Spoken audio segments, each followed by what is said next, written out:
Evangelho, domingo da 27ª semana do Tempo Comum. O Senhor esteja convosco, Ele está no meio de nós. Proclamação do Evangelho de Jesus Cristo segundo São Lucas. Glória a vós, Senhor. Naquele tempo os apóstolos disseram a Jesus: Aumenta a nossa fé. O Senhor respondeu: Se vós tivesseis fé, mesmo pequena como um grão de mostarda, poderias dizer a esta amoreira: Arranca-te daqui e planta-te no mar, e ela vos obedeceria. Se algum de vós tem um empregado que trabalha a terra ou cuida dos animais, por acaso vai dizer-lhe quando ele volta do campo: Vem depressa para a mesa? Pelo contrário, não vai dizer ao empregado: Prepara-me o jantar, cinge-te e serve-me, enquanto eu como e bebo. Depois disso, tu poderás comer e beber? Será que vai agradecer ao empregado porque fez o que lhe havia mandado? Assim também vós, quando tiverdes feito tudo o que vos mandaram, dizei: somos servos inúteis. Fizemos o que devíamos fazer. Palavra da salvação. Glória a vós, Senhor. Domingo da 27ª semana do Tempo Comum, em nome do Pai, do Filho e do Espírito Santo. Amém. Queridos irmãos e irmãs, a Santa Liturgia hoje nos leva ao 17º capítulo do Evangelho de São Lucas. E nós começamos o Evangelho de hoje ouvindo as palavras dos apóstolos que dizem ao Senhor: Senhor, aumenta a nossa fé. Mas de onde vem essa afirmação dos discípulos diante de Jesus? A gente não pode esquecer que o momento precedente do 17º capítulo é o momento onde o Senhor falou a respeito da correção fraterna. Se teu irmão pecar, repreende-o, e se ele se arrepender, perdoa-lhe. E caso ele peque contra ti 7 vezes por dia, e 7 vezes retorne, dizendo: estou arrependido, tu lhe deve perdoares.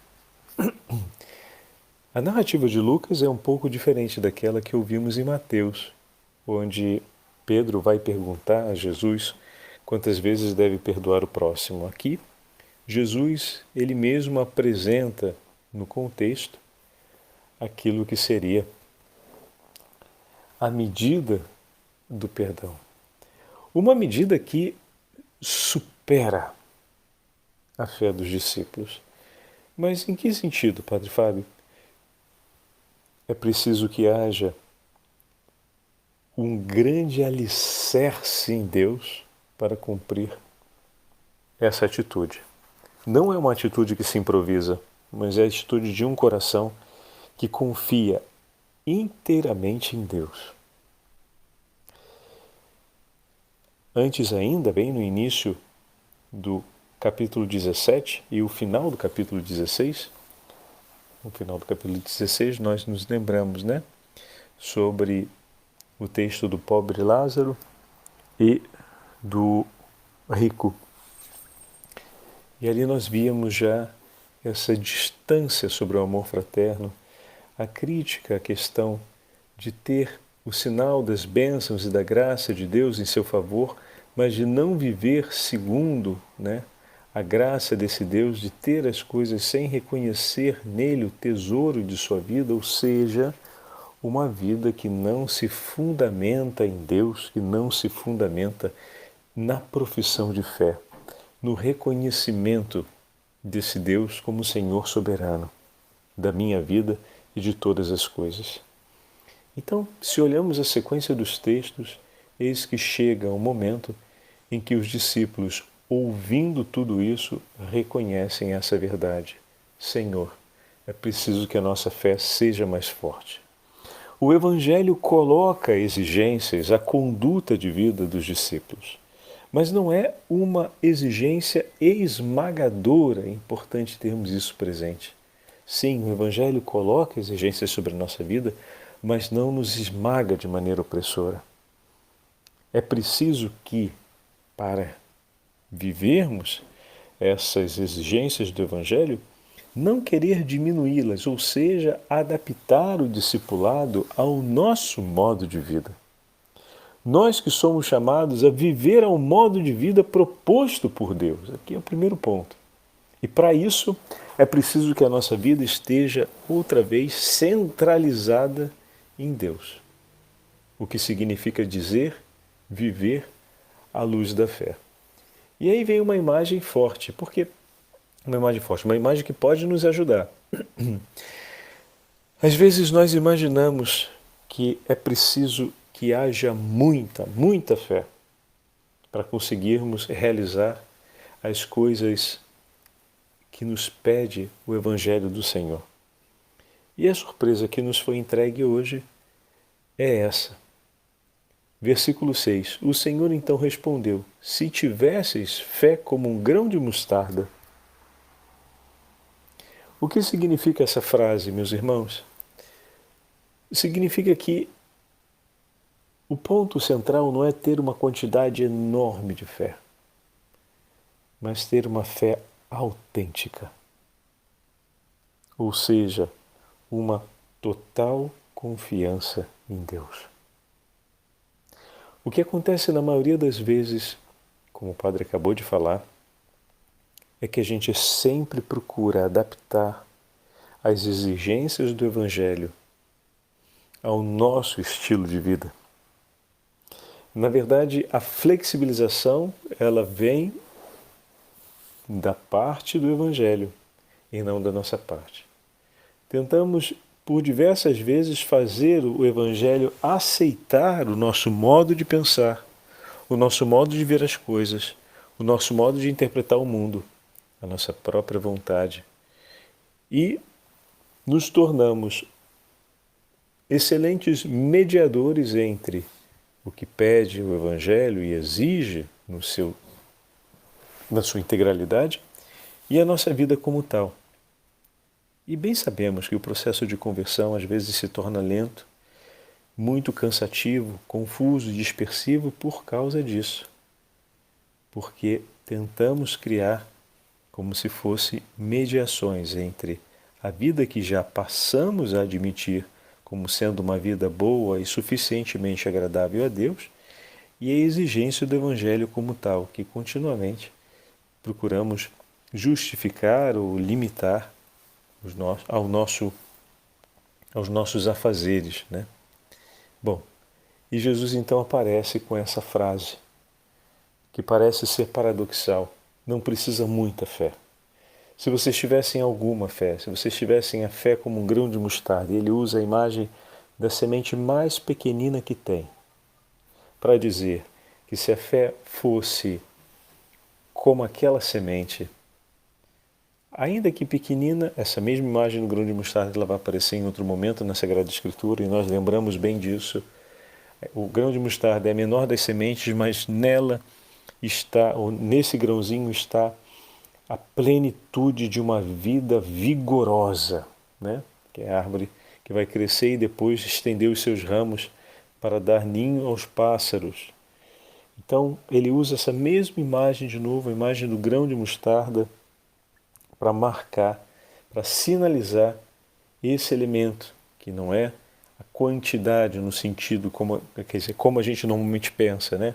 Muita fé, mas uma fé de qualidade, ou seja, uma verdadeira confiança do coração em Deus, sem nenhum tipo de mediação em nosso próprio favor, a partir de nós mesmos. O ponto de partida, como vai ser retomado na segunda parte do Evangelho, é o próprio Deus e retorna para Ele, quando Ele faz a imagem do servo e do Senhor. Nós vamos chegar lá.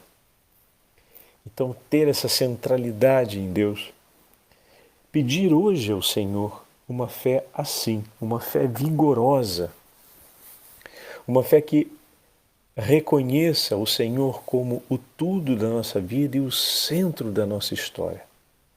E a outra imagem que ele usa é da amoreira.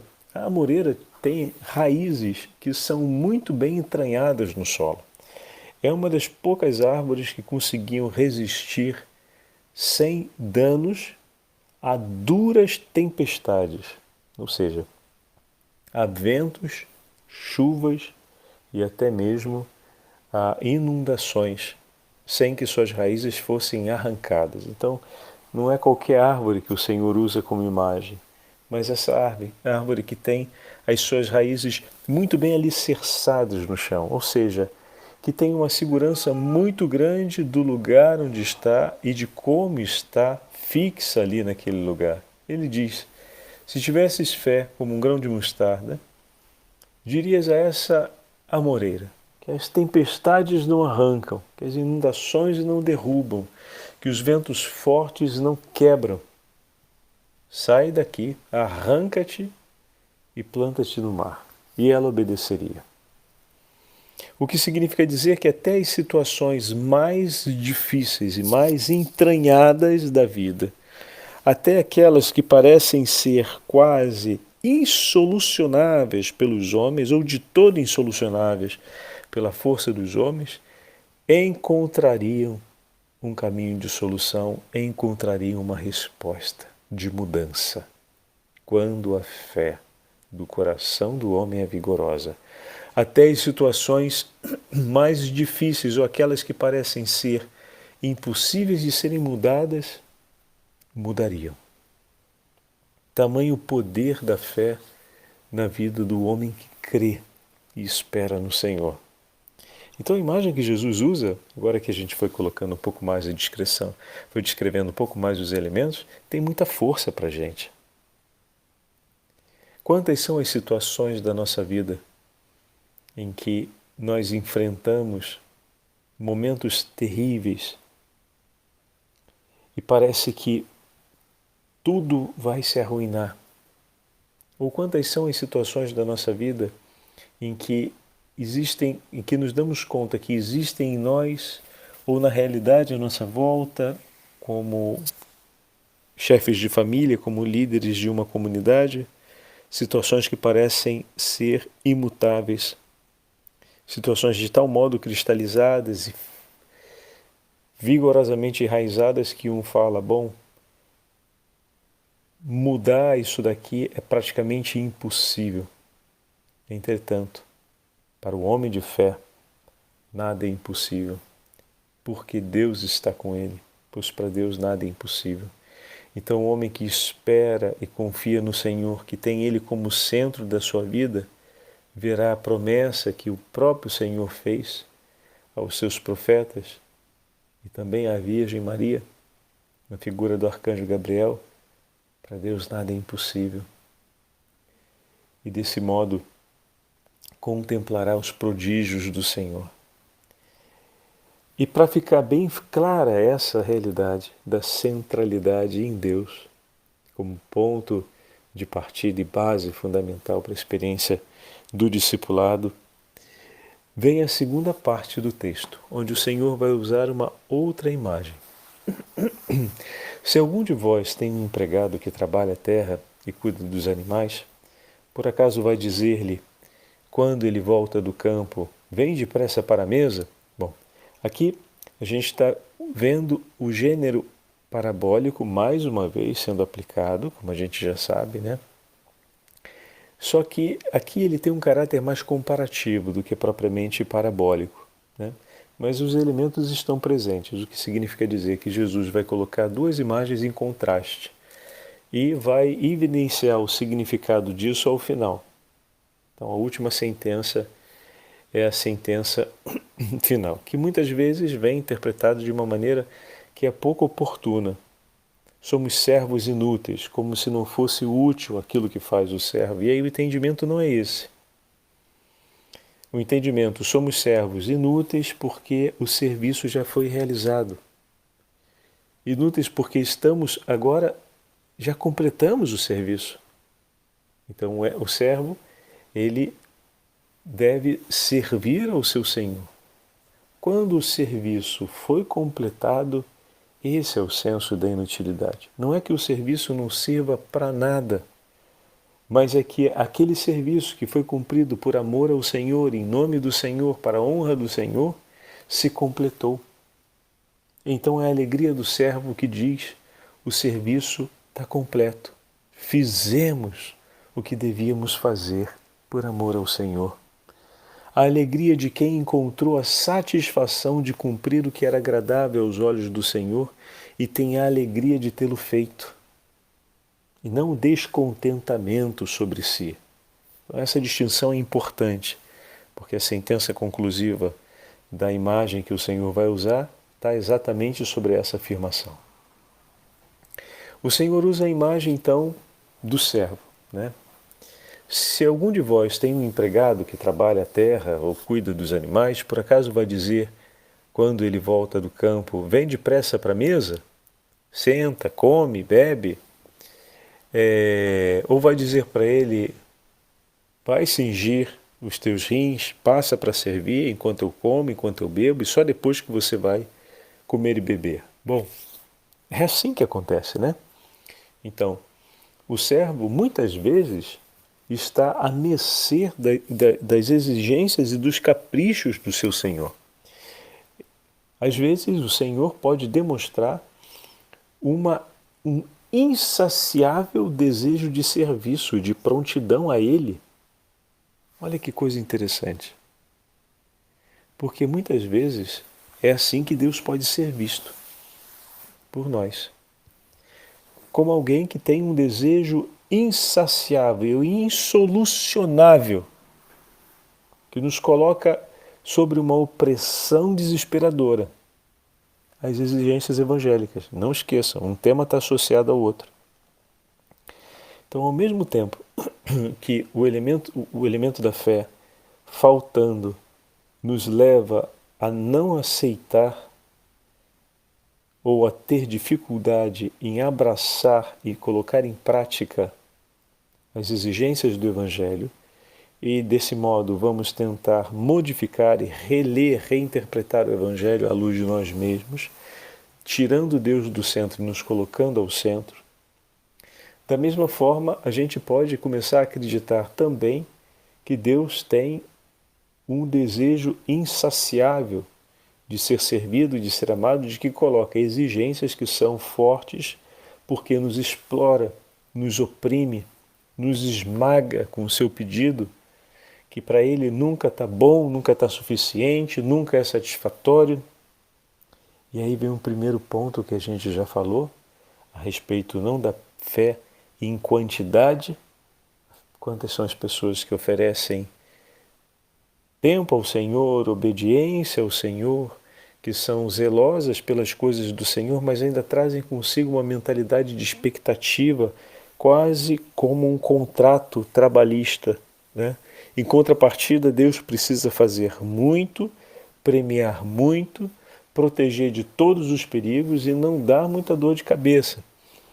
Então, um conceito do eu lhe apresento um serviço, você me apresenta um rendimento por esse meu serviço. E nós estamos de acordo. Toma de um lado, eu pego do outro. Essa é uma ideia que pode estar presente na vida de muitos, mas o nosso Deus não é assim. Ele não usa a medida que seria a medida contratual conosco. Ao mesmo tempo, ao mesmo tempo que ele não é um Deus insaciável, ele também não é um Deus que usa medidas contratuais. E a grande forma da gente resolver o problema de se relacionar com um Deus insaciável é exigir que esse Deus se comporte em medidas contratuais. Olha que coisa interessante, né? Então, a gente começa a esperar que Deus faça dessa forma, que Ele possa corresponder de maneira positiva àquilo que eu ofereço. Assim como tentar reler a exigência evangélica, colocando no centro a nossa vida, sem modificá-la, e dessa forma adaptamos as exigências do Evangelho ao nosso estilo de vida, uma outra tentação que pode vir, ou um outro equívoco que pode acontecer, é que, vendo a grandeza da exigência que o Senhor nos faz nas medidas do amor, a gente comece a acreditar que Ele é um Deus insaciável. Para nos protegermos desse Deus insaciável, nós usamos essas medidas como se fossem medidas contratuais. O toma lá da cá, eu faço o bravo e você tem que fazer o bom. E se acontecer alguma coisa fora disso, a gente está mal. O amor, meus irmãos, não conhece essas medidas. Quando a gente ama, a gente entrega tudo de nós mesmos. E aqui vem a grande sacada, vamos dizer assim, do Evangelho. O Senhor apresenta, na continuação dessa comparação, a seguinte resposta: assim também vós, quando tiveres feito tudo o que vos mandaram, dizeis: somos servos inúteis. O que significa dizer que a medida que o servo deve utilizar é a medida do seu serviço, do seu amor por aquilo que é do seu Senhor.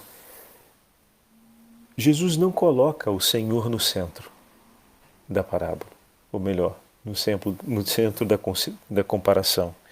Ele faz a referência: se vós tivesseis servos, e depois ele dá a conclusão falando do servo, não falando do Senhor. Então essa é a primeira mudança de paradigma.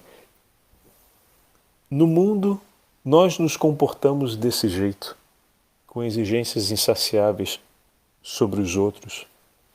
Mas a medida que deve mover o nosso coração não é uma medida salarial. Nosso modo de pensar na condição de servos não deve ser aquele de quem oferece para exigir de Deus, mas como aqueles que olham para a própria condição e dizem: eu me alegro por ter oferecido tudo pelo meu Senhor. Por quê? Porque o meu Senhor oferece tudo de si por mim. Então a alegria do servo de saber que completou o pedido do seu Senhor, porque sabe que o seu Senhor, por ele, dispõe tudo que é seu. E para termos essa conclusão clara desse jeito, é preciso sermos homens e mulheres de fé, conhecedores das promessas feitas aos profetas, conhecedores das bênçãos que Deus deu aos patriarcas, conhecedores de tudo aquilo que Ele anuncia na sua misericórdia em Cristo Jesus. A alegria de sermos aqueles servos que completaram o trabalho e que agora estão na companhia do seu Senhor. Esperam aquilo que o Senhor vai lhe pedir e o coração está saciado porque tudo ofereceram. Completaram o serviço, tudo ofereceram. Não fizeram o serviço sobre a medida dos ganhos que teriam, mas o serviço que foi pedido, aquilo que o meu Senhor me pediu, eu fiz. E a minha alegria é perceber que ofereci por Ele o que era desejado pelo seu coração. E nisso está toda a minha alegria. Não no ter feito muito, ter feito com grande excelência, porque isso vai me assegurar grandes benefícios. Mas se o meu Senhor me pediu aquele pouquinho e aquela coisa muito simples, eu realizei então e me sinto agora um servo inútil, ou seja, um servo que completou o serviço e que espera aquilo que será apresentado. Fiz o que deveria ter sido feito. Não fiz grandes coisas e faço um louvor a mim mesmo dizendo: olha quanta coisa eu fiz de maravilhoso, o meu Senhor vai me retribuir muito por isso. Fiz o que o Senhor me pediu. A pequena coisa, a simples coisa, ou a coisa mais heróica, fiz o que o Senhor me pediu. Ali está a minha alegria. Estou completo. E o meu Senhor está alegre e feliz por isso. E se recordará, porque sendo bom e generoso, Ele jamais se esquecerá de tudo aquilo que por Ele foi oferecido com amor. O Senhor esteja convosco, Ele está no meio de nós. Pela intercessão da Beatíssima Virgem Maria e pela intercessão dos santos anjos da guarda, que hoje é a memória dia 2, mas por conta do domingo nós não a celebramos, damos predileção ao domingo. Abençoe-vos o Deus Todo-Poderoso, Pai, Filho e Espírito Santo. Amém.